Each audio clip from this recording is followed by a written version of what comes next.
Na aula de hoje, nós vamos falar sobre a função exponencial. Só que antes de eu definir essa função para vocês, eu vou começar com o seguinte problema. Suponha que a gente tenha R$100 e que a gente vai investir esse dinheiro hoje numa caderneta de poupança que rende 3% ao ano. Então, 3% a gente sabe que é 3 dividido por 100, que é o mesmo que 0,03. Apesar de eu ter pego um valor inteiro aqui, R$100, né, a gente sabe de cabeça que 3% de R$100 é R$3 e, portanto, a gente daqui a um ano vai ter R$103, mas eu não estou interessada no resultado da conta em si. Vocês vão observar que eu nem coloquei os resultados aqui. Eu estou preocupada em entender como que eu faço essa conta, tá? Porque suponha que a gente troque esses R$100 aqui por R$ 87,94. Aí vocês não iam saber fazer a conta de cabeça, mas eu quero entender qual que é o raciocínio que está por trás dessa conta, tá? Então, no tempo t igual a 0, eu tenho R$100. Daqui a um ano, quanto que eu vou ter? O que eu tinha, que é R$100, mais o que rendeu. O que rendeu? 3% de R$100. O que é isso, né, na conta? 3%, que é 0,03. 3% de R$100 é o mesmo que 0,03 vezes R$100, que é isso que está aqui. Então, quanto de dinheiro que eu vou ter? O que eu tinha mais 3% do que eu tinha. Então, observem que aqui a gente tem uma soma com duas parcelas, onde em cada uma dessas parcelas, o que elas têm em comum? Elas têm em comum o dinheiro que eu tinha, que é R$100. Que eu estou fazendo o que eu tinha mais 3% do que eu tinha, que é o rendimento. Então, se eu coloco R$100 em evidência aqui, sobra 1 mais 0,03, né? Se eu retiro 100 aqui da primeira parcela, sobra 1. Se eu retiro 100 aqui da segunda parcela, sobra 0,03, né? Só fazer a conta ao contrário aqui, ó. Isso aqui é 100 vezes 1, mais 100 vezes 0,03, que é exatamente o que está escrito aqui do lado esquerdo. Então, isso aqui é 100 vezes 1,03, né? Como eu disse, eu sei que isso aqui dá R$103, mas, de novo, se ao invés do 100 fosse R$ 87,94, eu não saberia fazer de cabeça aqui a conta e não estou interessada nela. Passado mais um ano, quanto de dinheiro que eu vou ter? Então, lá no ano 2, quanto que eu vou ter? O que eu tinha, quanto que eu tinha?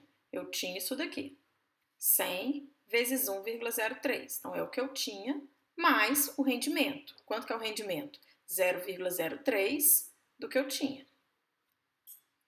Observem que, de novo, eu tenho uma soma com duas parcelas, onde o que eu tinha é comum a essas duas parcelas. Então, eu vou colocar isso em evidência. O que sobra? 1 mais 0,03. Então, o que dá essa conta? 100 vezes 1,03 vezes 1,03, que é esse parênteses aqui. Portanto, no segundo ano, eu vou ter 100 vezes 1,03 ao quadrado. Passado mais um ano, vamos fazer mais uma linha aqui. Se eu passei mais um ano, quanto de dinheiro que eu vou ter?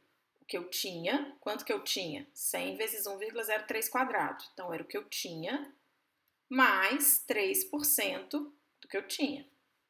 Né? Essa parte, essa segunda parcela que é o rendimento. É o que eu tinha, mais o que rendeu. Quanto que rendeu? 3% do dinheiro que eu tinha. De novo, eu tenho uma soma com duas parcelas, onde o dinheiro que eu tinha é comum às duas parcelas. Eu coloco em evidência, sobra 1 mais 0,03. Portanto, daqui a 3 anos, quanto que eu vou ter? 100 vezes 1,03 quadrado vezes 1,03, que é o mesmo que 100 vezes 1,03 ao cubo. Então, se eu perguntar para vocês quanto de dinheiro que eu vou ter daqui a 4 anos, né? Se vocês fizerem essa conta, o que eu tinha mais 0,03% do que eu tinha, mais 3%, desculpa, do que eu tinha, que é o mesmo que 0,03 vezes o dinheiro que eu tinha, vai dar quanto? Vocês já devem estar imaginando aí que vai dar 100 vezes 1,03 elevado a 4. Ou seja, quanto de dinheiro que eu vou ter daqui a T anos? Então, daqui a T anos, T aqui é uma variável, que está significando um número de anos qualquer, eu vou ter 100 vezes 1,03 elevado a t reais. Então, observem que esse é um primeiro exemplo, né? Um exemplo clássico aí de uma função exponencial. Eu só copiei ela para cá, né? O 100 vezes 1,03 elevado a t. Chamei isso aqui de f de t, porque isso aqui é uma função que depende do tempo t, então uma função, né, da variável t, onde essa variável aparece aonde? Ela aparece lá no expoente. Então, isso é chamado uma função exponencial. Nesse caso aqui, quem é a base? A base é 1,03, tá? Então, isso foi uma motivação para a gente definir a função que a gente vai ver na aula de hoje, que é chamada, esse é um exemplo de uma função exponencial de base 1,03. Então, quem é a função exponencial?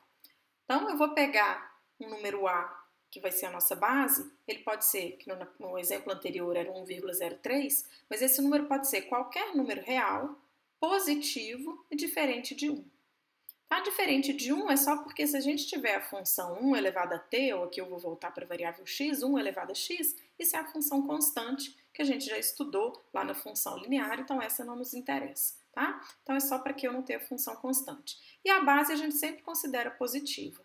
Então é qualquer número real positivo. Então se eu pego uma função que está definida em todo o conjunto dos números reais, e chega em R também, né? Ela tem como saída um número real, que vai pegar um x e fazer o que com esse x? A elevado a x. Então observem que a variável, apesar de ter duas letras aqui, né? A e x, o A é fixo. E quem vai estar variando é o x, que é a nossa variável de entrada aqui. Então, toda vez que a variável estiver lá em cima, e embaixo for constante, né? Isso é uma função exponencial de base A. Tá? Lembrando que o A é sempre positivo. Que era o caso da função anterior, né? Na função anterior eu tinha t ao invés de x, mas era 100, tinha uma constante antes aqui multiplicando, né? Mas essa função aqui, essa parte aqui, é uma função exponencial de base 1,03. O A aqui é 1,03. Vamos entender o que essa função faz.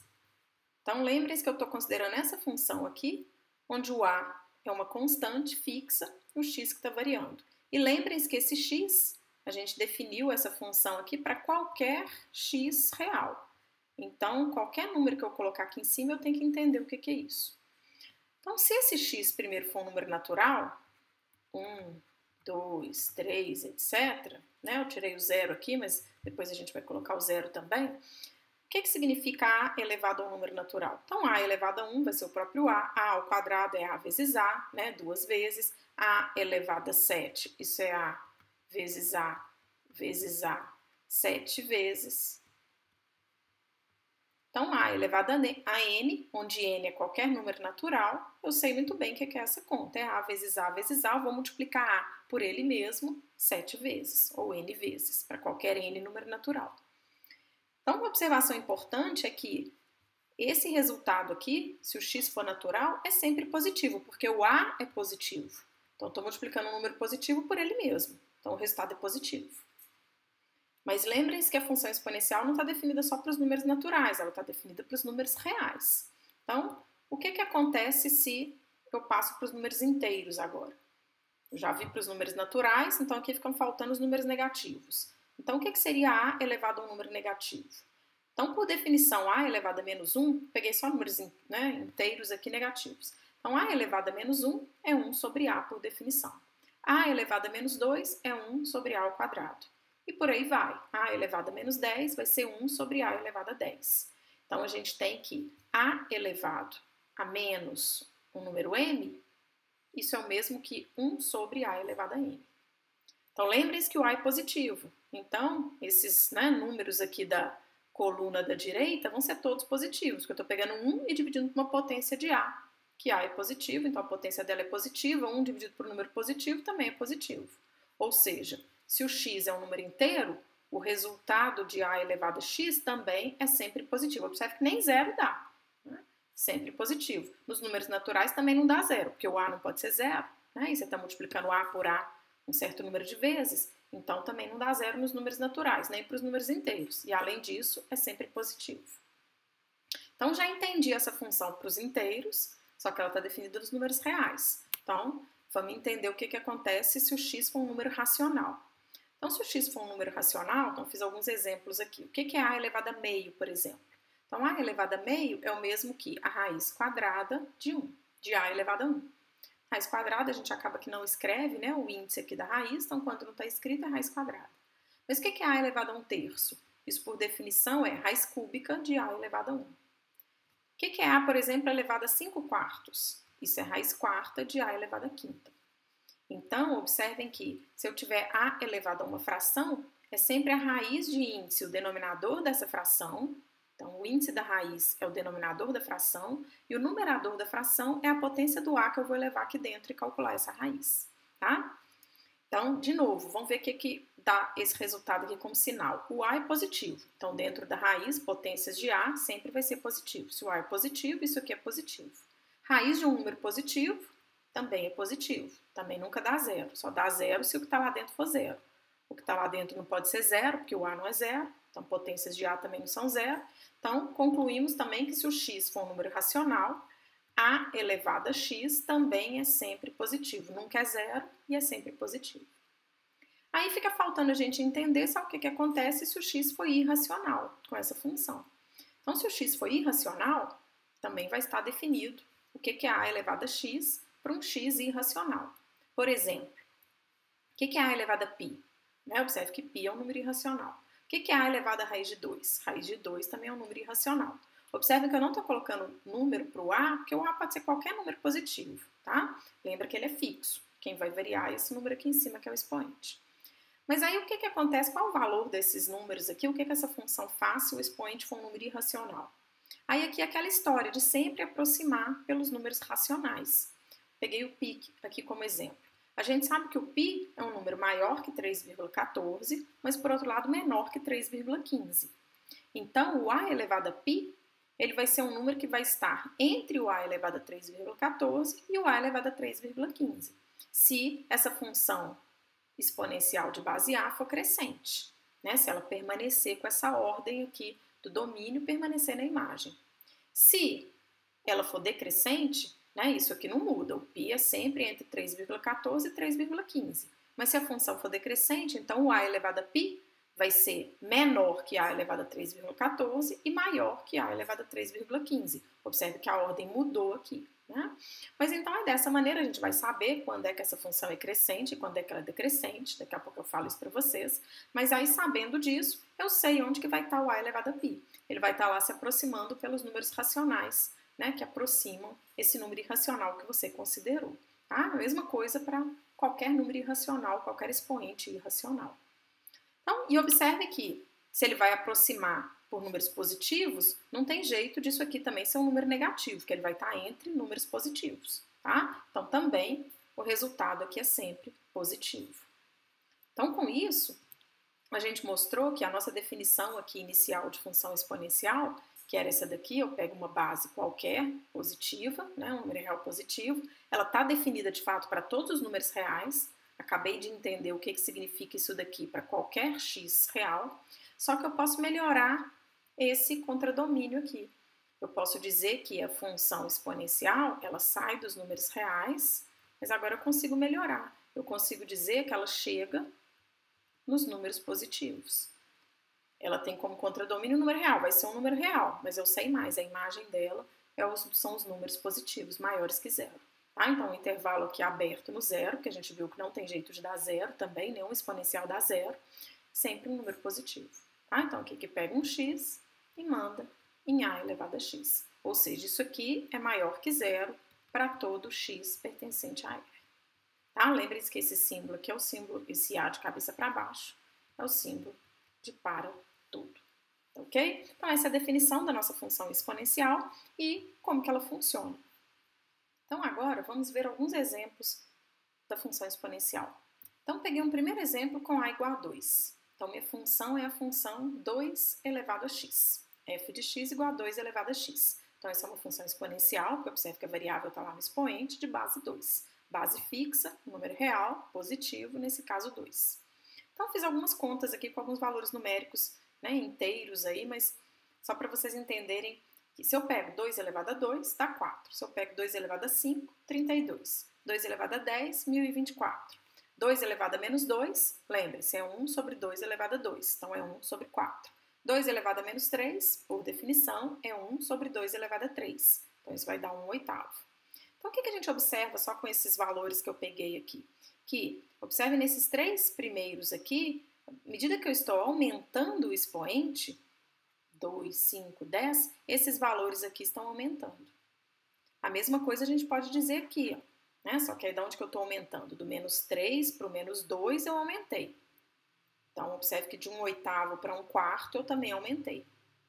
Então, a gente observa que se o x aumenta, a função, o resultado dela também aumenta. Tá vendo? Se eu estou aumentando o expoente, o resultado está aumentando, tanto nos números positivos quanto nos números negativos. E se o x diminui, né, se eu olho o contrário aqui, se eu estou olhando para 10, 5, 2, então o x está diminuindo, 1024, 32, 4, a imagem também está diminuindo, o f de x também está diminuindo. A mesma coisa aqui, ó, se eu pego menos 2, menos 3, então estou diminuindo. 1/4 vai para 1/8, também diminuiu. Então, se o x aumenta, a imagem aumenta, se o x diminui, a imagem diminui. Isso é característica de uma função crescente. Agora, olha o que acontece se eu pego o exponencial de base meio. Então, troquei o a agora por meio. Então, minha função é essa daqui, meio elevado a x. Então, aqui eu estou aumentando o expoente da mesma forma que eu fiz lá. 2, 3, 5. Então, meio elevado a 2 dá 1/4. Meio elevado a 3, 1/8. Meio elevado a 10, 1 sobre 1024. Então, olha o que está acontecendo. Eu estou aumentando o x, mas aqui está aumentando? Não. Aqui 1/4, 1/8, 1 sobre 1024, né? 1024 avos aqui está diminuindo. Então, aqui se o x aumenta, o f de x diminui. Olha nos negativos também. Peguei 2 exemplos aqui nos negativos só para vocês verem. De menos 2 para menos 3 eu estou diminuindo, né? Vamos fazer aumentando aqui igual eu estava fazendo. De menos 3 para menos 2 eu estou aumentando o x. Olha o que acontece aqui. Aqui é 8, porque o que é meio elevado a menos 3? É 1 sobre meio elevado a 3. Né? Lembre-se, potência negativa é sempre 1 sobre a potência positiva. Então, esse número que é meio elevado a menos 3 é 1 sobre meio elevado a 3. 1 sobre 1/8 é 8. Mesma coisa, quanto que é meio elevado a menos 2? É 1 sobre meio elevado a 2. Então, é 1 sobre 1/4, que é 4. Então, se eu diminuo aqui, ou se eu aumento, né? A gente estava olhando o aumento aqui. Se eu aumento o expoente, de menos 3 eu passo para menos 2. Então, eu aumentei. Mas de 8 eu passei para 4. Aqui diminuiu. Então, aqui se o x aumenta, f de x diminui também.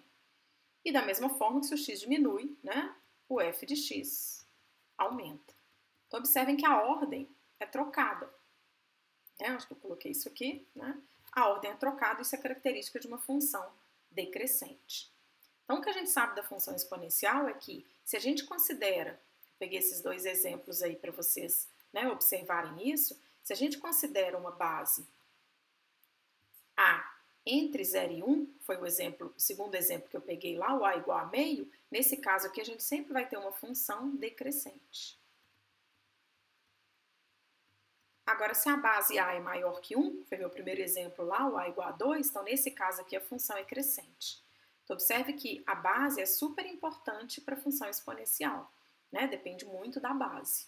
E aqui eu coloquei os gráficos, só para vocês saberem e conhecerem, né, de imediato o formato dessas curvas, apesar de que a gente vai estudar isso depois até o final do curso, tá? Mas esse aqui é o gráfico da função exponencial. Observem que a gente já sabia que esse gráfico só poderia estar acima do eixo x, por quê? Porque a elevado a x é maior que 0 para todo x, então isso significa que o y, né, que é o f de x, que é o y, é sempre positivo, então o gráfico só está acima do eixo x.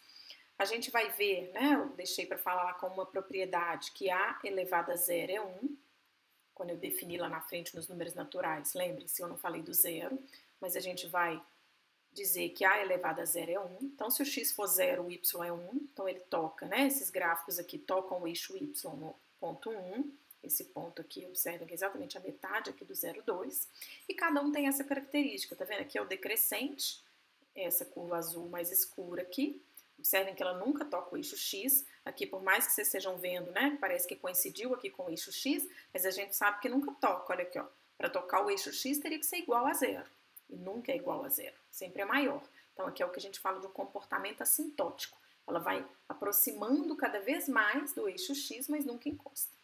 E aqui é o contrário, né, aqui a gente tem uma curva crescente, ela vem assintotando aqui o eixo x, de repente ela estoura lá para o infinito, que ela é uma curva crescente. Então tem essa diferença se a base está entre 0 e 1 ou se a base é maior que 1, tá? Nesse ano de 2020, a gente ouviu muito falar da função exponencial, né, por conta da pandemia que a gente está vivendo. Então eu trouxe, né, 2 gráficos aqui para ilustrar e exemplificar isso para vocês. Então o primeiro É esse gráfico que apresenta o número de mortes por coronavírus no Brasil, tá? Que no país é Brasil, e esses dados são acumulados e consolidados até 28 de abril aqui de 2020. E a fonte são as secretarias de Estado do Brasil.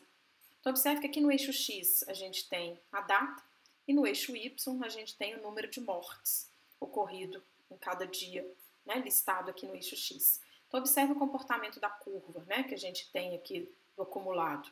Então, a primeira morte aqui, o primeiro ponto, foi registrado dia 17 de março, a gente está indo até dia 29 de abril aqui. Então, se eu olhar para esse pedaço de curva, olha como que esse gráfico aqui se assemelha a essa curva azul clara aqui que a gente desenhou. Né? Então, claramente, a gente tem que esse gráfico é o gráfico de uma função exponencial, né? De uma determinada base aí, mas é o comportamento, tem um comportamento exponencial. Então, é uma curva bem crescente, uma função crescente. É esse outro gráfico aqui que apresenta a evolução, né, da Covid-19 no Brasil. Essa é a fonte lá da UFPEL, da Universidade Federal de Pelotas, um grupo de pesquisa de lá, que montou esse gráfico, que também aqui no eixo X me dá o tempo, né, observe que são os dias do ano de 2020, e o número de casos, né, em várias categorias aqui. Observe, laranja os infectados, vermelho são os óbitos, e, né, o infectado diário, o laranja, e o amarelo é o acumulado. E aí depois vermelho tem os óbitos diários, azul os recuperados, e aqui, né, de rosa, que não está dando para ver direito, os casos ativos. Mas o que a gente observa, né? A gente observa que todas essas curvas têm um comportamento do tipo exponencial, de base maior que 1, ou seja, uma função crescente. Né? Tanto o número de casos, aí, tanto de infecções, né? O número de casos de infectados, quanto o número de óbitos, são crescentes, né, com essa pandemia. Então, todos eles apresentam um comportamento do tipo exponencial. E é por isso que a gente tem que tomar as medidas de isolamento social, de usar máscara, lavar as mãos, para evitar que essa doença continue crescendo. É o fato de a gente achatar essa curva, é a gente deixar dela ter um crescimento exponencial, né, dela deixar de ter esse comportamento exponencial, para ela começar a cair e a gente não sobrecarregar nossos hospitais, nosso sistema de saúde, que aí a gente não vai ter como atender todo mundo e as pessoas vão morrer num número maior ainda. Então, essa é a razão da gente tomar todas as medidas necessárias para conter essa pandemia. E por enquanto, até que a gente tenha vacina, as medidas necessárias são distanciamento social e uso de máscara e higienização, que a gente já sabe. Então, continuando com as propriedades, vamos falar agora das propriedades da função exponencial, né? Então, eu já tinha adiantado, eu deixei essa primeira aqui como propriedade. Então, nós vamos dizer que a elevado a zero é 1. E se eu tiver o produto de exponenciais de mesma base, então que eu chamei de a elevado a x vezes a elevado a y, isso é o mesmo que eu preservo a base e somo os expoentes. E se eu tiver uma divisão de exponenciais de mesma base, observe que é tudo a aqui, então isso daqui, né, observem que aqui é fácil de ver pela propriedade de cima, que a elevado a x dividido por a elevado a y, isso é o mesmo que a elevado a x vezes, né, 1 sobre a elevado a y. Só que 1 sobre a elevado a y é a elevado a menos y. Então, isso daqui nada mais é do que ax vezes a elevado a menos y, e aí pela propriedade de cima você preserva a base e soma os expoentes. Né? X mais menos y é x menos y. E finalmente, a elevado a x tudo elevado a y, isso é a elevado a x vezes y. Tá? A base que a gente mais usa aqui no cálculo, e também em muitas outras aplicações, é a exponencial de base E. Lembrem-se que a base é qualquer número real positivo. Né? E a gente pega diferente de 1 para a gente, de fato, estar com uma função exponencial em mãos e não uma função constante. Então, a base que a gente mais usa é esse número E. Apesar dele ser um número irracional, né, esse é o chamado número de Euler, que é um número irracional, então a gente não consegue dizer o número todo. Né? Ele é aproximadamente 2,7, então eu coloquei aqui 2,7, as próximas casas decimais são 1,8, mas é o chamado número de Euler. Ele é a base mais usada, depois eu consigo, mais para frente, eu consigo dizer o porquê que ele é a base mais usada, mas de qualquer forma, na próxima aula sobre logaritmo, a gente vai aprender a mudar de base. Então, apesar dela ser a base mais usada, caso você precise usar em outra base, em 2 ou 3, a gente vai saber transportar ou mudar, né, converter de uma para outra. Tá? Então, vamos fechar com um exemplo. Eu peguei o seguinte exemplo. Suponha que essa função que está aqui, p de t, então aqui a variável é t, que é igual a 60 dividido por 5 mais 7 vezes e elevado a menos t. Então, observem que essa função aqui não é exponencial, mas ela tem um pedaço, né, exponencial aqui na expressão dela. Então, essa função, ela representa um número de habitantes de uma população, né, num determinado tempo t. O tempo t está sendo contado em dias, né, a unidade de medida do tempo aí é em dias, e P de t, que é a população, né, de uma cidade aí, ela está sendo contada em milhões de habitantes. E o tempo t igual a zero é o que a gente chama de observação inicial, é quando eu comecei a observar, né, o número de habitantes dessa cidade. Então a pergunta é, primeiro, qual que é a população inicial dessa cidade? Ou seja, qual é a população quando o tempo t igual a zero, que é a observação inicial? Ou seja, qual é P de zero? Então, P de zero é só eu pegar o t aqui na minha expressão e fazer igual a zero. Então, vai ficar 60 dividido por 5 mais 7 é elevado a menos zero. Só que é elevado a menos zero é zero, né? Menos zero é igual a zero. É elevado a zero, a gente viu, por propriedade lá do exponencial, que é 1. Então, isso fica 5 mais 7 vezes 1. Então, isso daqui é 60 dividido por 5 mais 7, que é 60 dividido por 12, que é igual a 5. Lembrem-se que a unidade, né, do P é milhões de habitantes. Então, a população no tempo t igual a zero é de 5 milhões de habitantes nessa cidade, tá? Então, essa é a população inicial. Segunda pergunta, eu quero saber o que acontece com essa população com o decorrer do tempo. O que significa decorrer do tempo? Né? Decorrer do tempo é o tempo passa. E o tempo só aumenta, né? O tempo cresce. Então, se o tempo cresce, o que acontece com essa população? Então, o que é o tempo crescer? Vamos fazer alguns, né, valores aqui para a gente entender. Então, observe que onde tem t aqui, por enquanto vamos analisar só esse pedacinho aqui. Minha pergunta é o que acontece só com e elevado a menos t, primeiro, depois a gente volta e vê o que acontece com p de t, tá? Que é o que o exercício está perguntando. Com e elevado a menos t, o que acontece com isso se o t aumenta? Então, vamos fazer alguns valores. T está aumentando. Então, vou pegar t igual a 10, por exemplo. Então, vai ficar e elevado a menos 10. Depois, o t vai passar para 100. Então, isso vai ficar e elevado a menos 100. Depois, o t vai passar para 1000. Então, isso é e elevado a menos 1000. E por aí vai. Então, observe o que está acontecendo com essa sequência de números aqui. Observe que eu estou aumentando o t. Então, isso aqui está ficando e elevado a um número cada vez menor, porque ali é menos t. E o que é isso? Então, aquilo ali é 1 sobre e elevado a 10. O outro é 1 sobre e elevado a 100. O outro é 1 sobre e elevado a 1000. Então, observe que em cima sempre vai ser 1. E o que vai acontecer no denominador?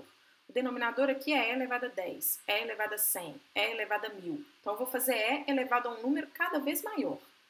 Então, se eu tenho 2,7 eleva a um número cada vez maior, vocês concordam que esse número vai aumentar mais ainda? Então, vai estar crescendo o tempo inteiro, esse denominador só crescendo. Você tem 1 dividido por um número que está só crescendo. O que vai acontecer com essa conta? Você faz 1 e divide por um número que cresce. Né? Então, 1 dividido por 10, 1 dividido por 100, 1 dividido por 1000, 1 dividido por 1 milhão, 1 dividido por 100 trilhões. Essa conta vai tender a quanto? Vai se aproximar de zero.